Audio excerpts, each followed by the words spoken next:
What? Are you saying that there are things that I could know that will bring back the life into my marriage, make me feel hot and sexy, and make my husband think that he's with an escort? Yep, just like it was when you were first met when you were 25. We can get all that back and more. We'll discuss that in this episode, so please stay tuned. Wow. Hi, Doc. Hey, Mimi, how you doing? It's good to see you again. I'm doing well, and this is the coldest day on record in Florida for a very long time. So we're here by the fire because we're smart. And what we're going to talk about today is 5 escort tips that every married woman should know. And you might be thinking to yourself, gosh, that's kind of racy for people who say it's a Christian channel. But you'll see, we're not talking about prostitution. We're by no means talking about sex trafficking. But we are talking about women who sell both companionship and sex to men. And men continue to buy that. So what do they know that wives should know? So we're going to just jump right into it. Here's the 5 tips. You ready, Doc? Go ahead. You want to wear a seatbelt or anything? Yeah, just let me strap in and I'm good. I'm ready for you. Okay. Fire away. Okay, here we go. The first one is be presentable. You always want to take it up a notch when you're around your husband. And I know that it's not an escort relationship, so it's not like he's going to see you episodically on one time and you just have to look perfect and he's just going to, have that experience of you. You have a day-to-day relationship with your husband, and so keeping it fresh is challenging. But one of the tips is hair, skin, nails, teeth tend to keep you looking younger, and they tend to be good indicators that you're healthy, and that when you're healthier, it's easier to present yourself. The other thing is that he's your husband, so you're around him a lot. And one of the things, here's the pro tip, you want to look great naked. Naked? Okay, now you got my attention. Shut up. Tell me about Okay. that. All right. I want to know. So if you've got great hair, skin, and nails, and you step out of the shower, you're naked, and you want to feel confident about yourself there. So do you need to hit the gym a little bit? Do you need to leave that second dessert alone? You really want to be your most presentable when you're naked, because everything you put on top of that, makeup, beautiful clothes, jewelry, tanning salon, all that still has to go on a healthy base. So if your base is healthy, you're likely to be more confident and you're likely to be more presentable to your husband, who wants to see you naked all the time anyway. So that's the first one. The next one is men love a challenge. So if you put it to a man properly, you can challenge him to be his best. And meeting that challenge is really important. I have a pro tip for single ladies out there. Never have sex on the first date. Men like that challenge. They like coming back. They like feeling like you're a woman who has to be approached in a certain way, and that it's not just him that you're posing this challenge to, but it's every guy, and he wants to be better than that last guy who you're obviously not with. So men like a challenge. So pose a challenge to him. Does he need to hit the gym, for example? Does he need to put on a little cologne before he gets in the bed? What does he need to do to get you feeling like you're very special? Because certainly no man goes out with an escort in a stained Hawaiian shirt looking crazy. They all get a little dressed up. They all try to be a little more presentable because they're paying for it and they want it to be a good experience. They want to feel their best. So feel free to challenge him. Obviously, don't be sarcastic, don't be rude, don't be mean to him. But you can say, hey baby, you can do better than this in this situation. I put out some effort for you. Come on, show me how you put your best self forward. Be your James Bond. So that's the second one. The third one is a difficult one because it's relevant to an escort, but it's also relevant within a marriage, and that is money support. Escorts are going to get their money. They're going to get it because they know it may already have been paid by the time that they meet the man. But men have financial obligations to women, and When they don't meet those obligations, that's really, really difficult. It can be a turnoff for her, and it can make him feel like he's less than a man. So that's something that's really important. Learn how to talk to each other about money and how you want those financial responsibilities to play out. The next thing is feeling protected. Women want to feel protected by a man. They want to feel protected in social situations, and they want to feel protected when they're at home. So, for example, if you're constantly fighting with his mother, he's got to get on your side of that. He's got to be willing to protect you even from his own family. Similarly, escorts have protection.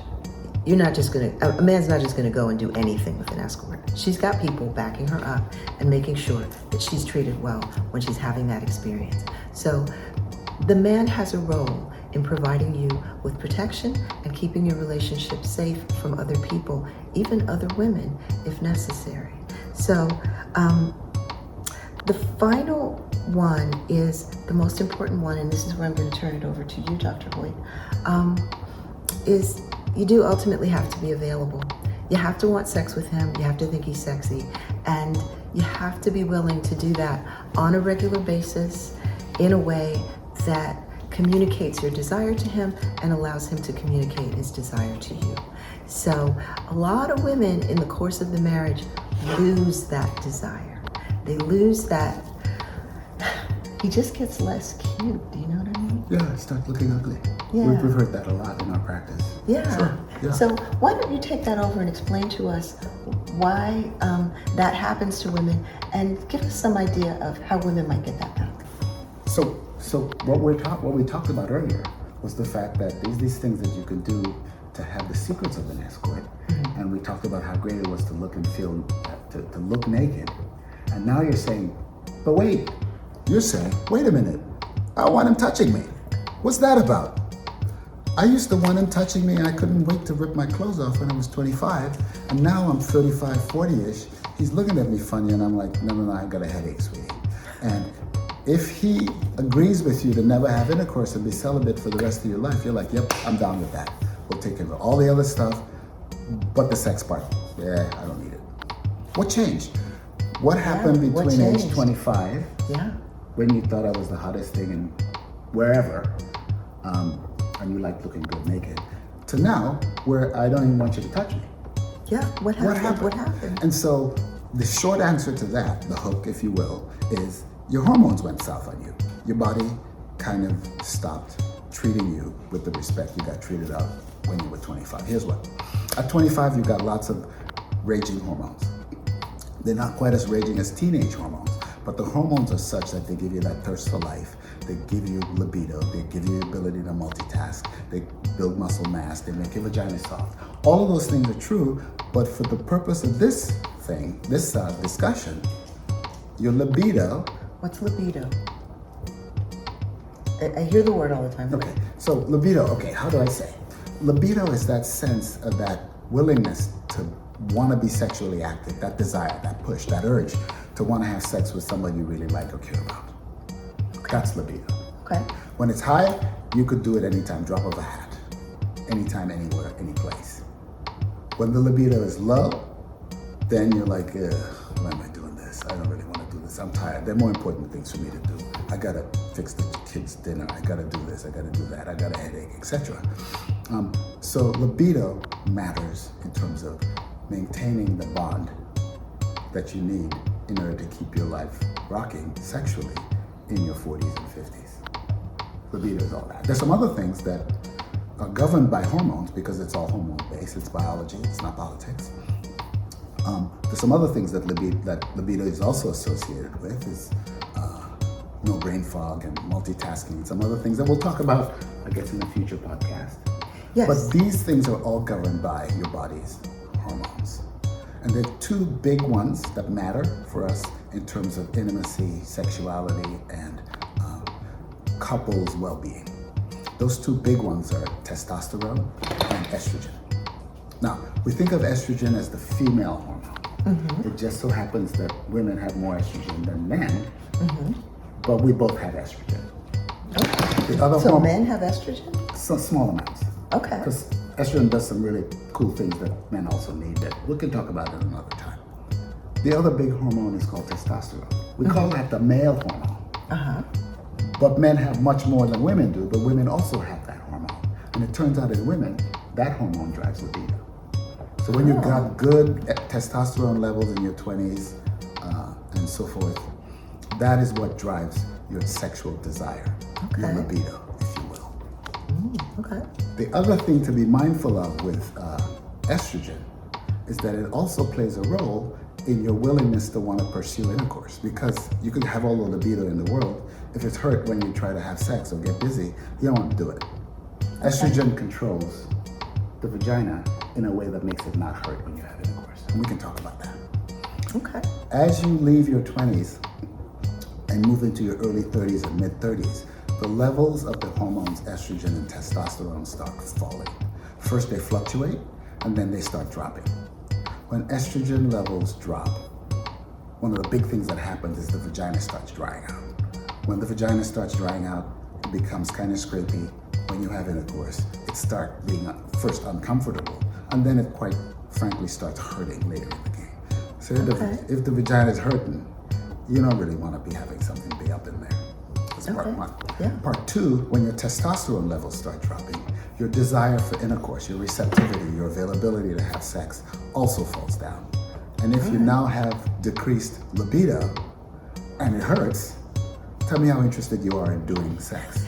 Yeah, not that much. Yeah, not that much. So what do you do when that starts happening? Because we've had women come into the practice late 30s, early 40s, like, I like my husband, I love him dearly, I like what he does for me, I like what he does for my family, I like how he cares for me, I want to really take care of him. He wants sex, it hurts, I don't really want it, but I do it in order to keep him happy. Well, that's not a good attitude to have. But as a woman, I really want to be able to satisfy my husband. So what do? Once you start having those things, noticing those feelings, Mimi, the right things to do is to start getting with a qualified, competent, well-trained, well-educated physician, doctor, who can help you understand what's going on with your hormones. Well, you read my mind, because that was going to be my next question. What do women do to get their libido back at the levels that young escorts have? So first move, find a doctor that specializes and understands reproductive health and menopause. Okay. That's important. That's really critical. Second, get your symptoms evaluated.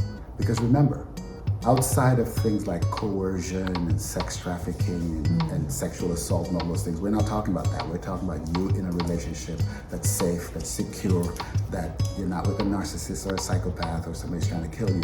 You're in a normal relationship where he respects you, you respect him, and you want this to rock. Get with a provider that understands reproductive health issues. Get your symptoms evaluated. Make sure there's no psychological stresses or strains on the marriage, which can also impact how you feel about your husband, or how he feels about you, for example. Oh yeah, and that can be for another episode as well, I think. Thank you very much, and we have just the expert you might be wanting to talk to, Mimi. I'll share with you next time. Okay.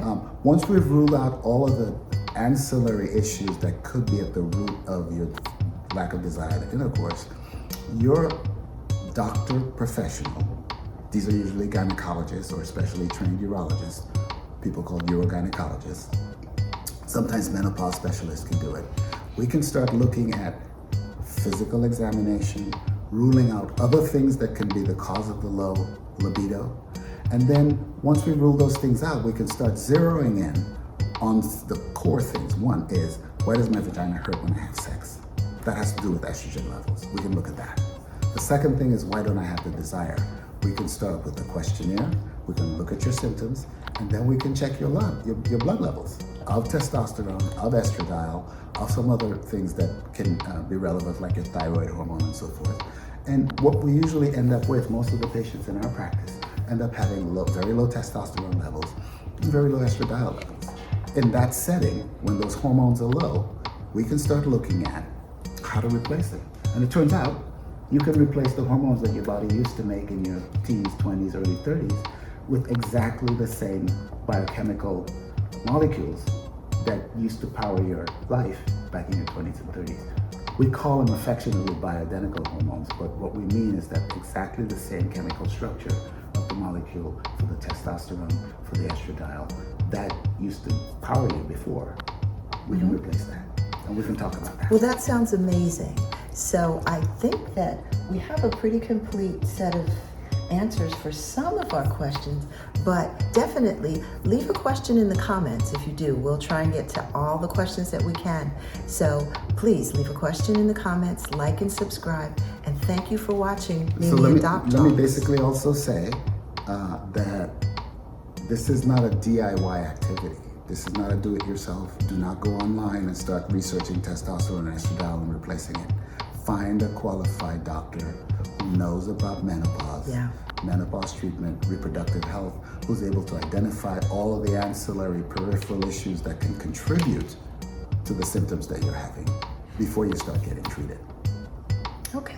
Well, thank you so much. And again, like and subscribe. Leave a question in the comments. Thanks for being with us here on Mimi and Doc Talk. Nice to see you, Mimi. We'll talk again. Yes, good to see you, Doc. All right, bye-bye.